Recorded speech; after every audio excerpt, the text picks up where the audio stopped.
Voici la récupération, la correction de la récupération d'aujourd'hui.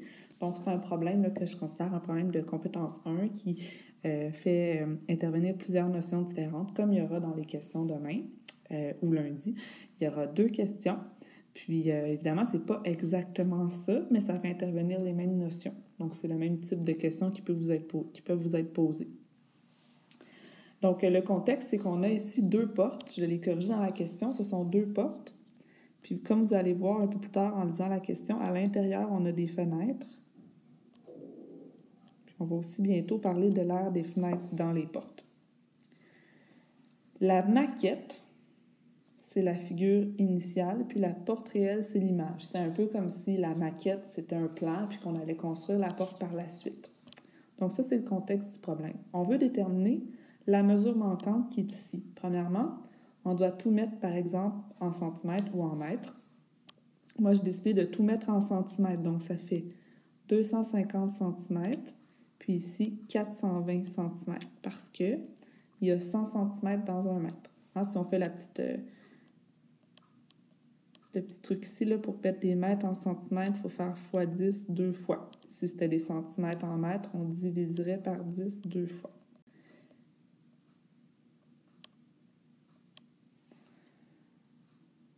Donc là, on n'a pas encore répondu à la question A. Pour répondre à la question A, on va devoir faire une proportion avec nos côtés homologues. Donc, par exemple,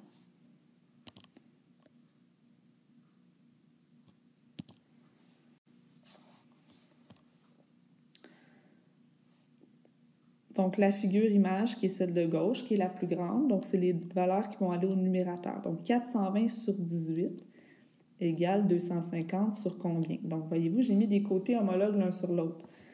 La largeur sur la largeur, la base sur la base. Puis, les valeurs de l'image sur les valeurs de la figure initiale. Puis ici, c'est la largeur sur la largeur, puis ici, c'est la base sur la base.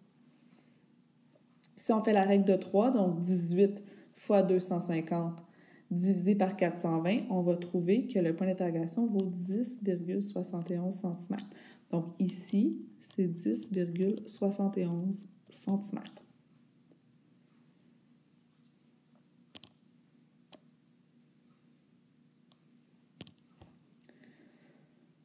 Ensuite de ça, ce qu'on veut, c'est trouver l'air qui occupe 12% de l'air de la porte au complet. La porte au complet, en fait, je parle de la porte réelle. Donc, dans notre cas ici, c'est la porte image. 12% de son air. L'air qui représente 12% de son air, ça serait quel air? Ça serait l'air, premièrement, de la fenêtre qui est ici, qui occupe 12% de l'air de la porte. Premièrement, il faut trouver l'air de la porte. Donc, base fois hauteur, 250 fois 420, ce qui va donner 105 000. Ça, ce sont des centimètres au carré parce qu'on parle de l'air. Donc, ça va être important de faire attention à tes unités. Et là, on cherche 12% de ça. Donc, 12% de quelque chose, c'est de faire 0,12 fois, justement, l'air de la porte de la figure image. 12% en nombre à virgule, c'est 0,12. Donc, on va pouvoir faire le pourcentage du nombre. Ça va donner 12 600 cm². Donc, ici, là, ça, c'est l'air de la petite fenêtre. 12 600 cm².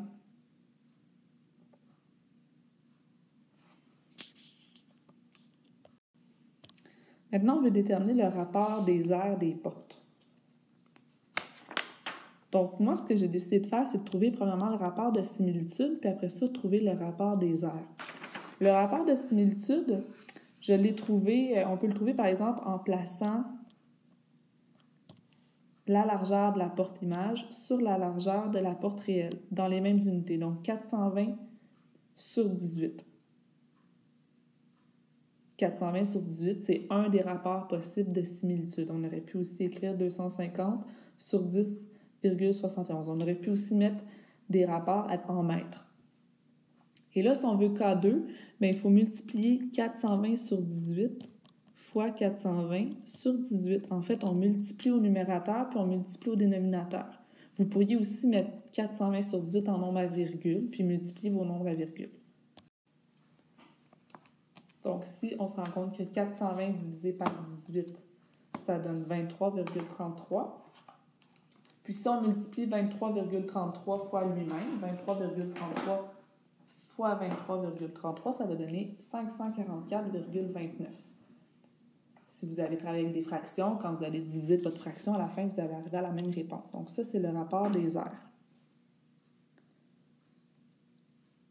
On aurait pu aussi trouver l'aire de chacune des deux portes, puis mettre l'aire de la figure image sur l'aire de la figure initiale, puis simplifier. Vous auriez trouvé la même chose. Donc ça aurait pu être une autre méthode aussi. Ensuite de ça, on veut déterminer l'aire de la fenêtre de la maquette en utilisant le rapport des aires.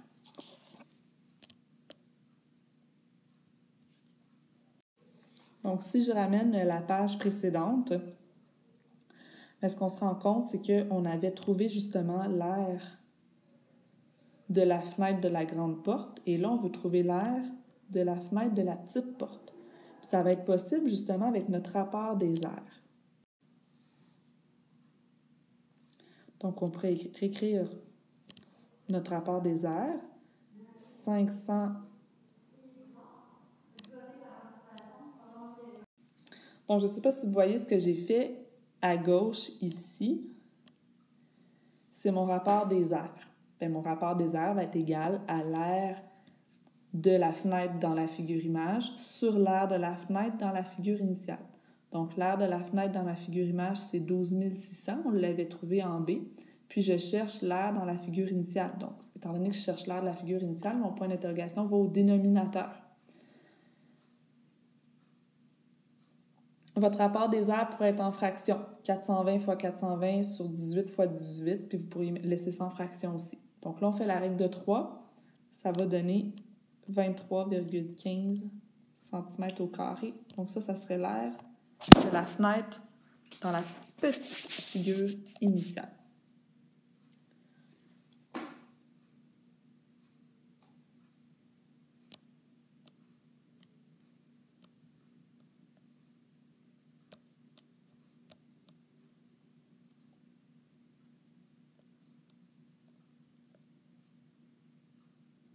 Ça, c'est un petit résumé dans le fond. Si on a le rapport de similitude K qui correspond au rapport des côtés ou au rapport des périmètres, si on veut trouver le rapport des aires, bien, il faut faire K fois K pour trouver K2. Mais si on a le rapport des aires et qu'on veut trouver K, il faut plutôt faire la racine carrée. Donc, si on a le rapport des aires puis ce qu'on veut trouver, c'est un rapport de similitude, par exemple, pour répondre à une question où on parle de périmètre ou de rapport de côté, bien là, on va faire la racine carrée de K2 pour trouver K.